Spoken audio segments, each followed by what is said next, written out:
In this video, I'm going to show you how to use Clawdbot to simply describe the Home Assistant dashboard you want, have an AI instantly write the code for you, and auto-deploy it directly to your instance, giving you a perfect result in seconds. Alright, this setup relies on a bridge between your Home Assistant and your AI assistant. To build that bridge, we first need to head into Home Assistant to install the MCP Server. Go to Settings, Devices and Services, click Add Integration, and search for MCP. Now, pay close attention here. You'll see two options. You should select MCP Server, not just the MCP client. The server is what actually allows external tools to actually reach into Home Assistant and do the work. Don't install the wrong one or the connection will fail. With the server running, let me introduce you to the brain of our operation, Clawdbot. This tool has been exploding lately, and by the way, it recently rebranded to Openclaw, so don't be confused if you see that name. It's an open-source personal AI assistant with two standout features.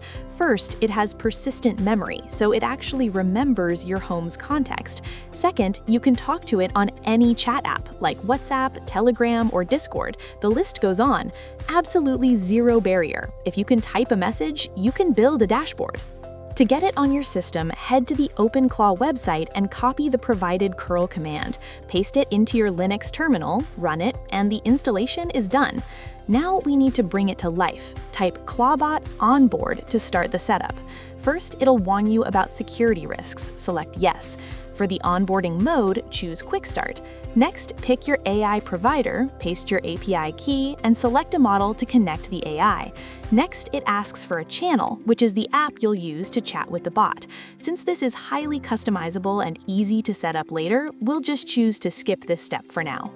Now, here is the most important part of the setup, skills. You must select Yes to enable skills, and make sure you also choose to install Homebrew to prevent any future installation issues. For the installation method, pick NPM. This leads to the Install Missing Skill Dependency screen. You must select and install MC Porter. This is the core tool specifically designed for configuring MCP servers. After that, you can input any other API keys you might need.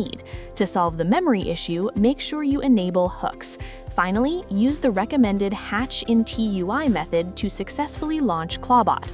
With the bot running, we need to link it to Home Assistant. We don't need to touch any code, we just talk to it. Open a direct chat with Clawdbot, provide your Home Assistant MCP server URL and your long-lived access token, and tell it to add the server. It will automatically install the connection. If you look under the /root/claude/config directory, you'll see it created a JSON file named MC Porter and wrote the configuration for you. Now, I noticed that running Clawdbot in the TUI doesn't give us a full view of the AI's background operations. To make sure you can see every single step the AI takes under the hood, I'm switching over to the web UI instead. But here is where things get tricky. I tried a completely natural prompt, create a new dashboard to be placed in the Home Assistant homepage sidebar that displays light, door sensor, and smart plug. And it was a total disappointment. It created a YAML file and gave me instructions on how to use it, but it didn't actually deploy anything. At this stage, the AI doesn't quite realize the full extent of its own power. So I tried a structured prompt. I found that being explicit makes the AI perform 10 times better. I gave it a clear task to create the sidebar dashboard and write the code into my specific directory.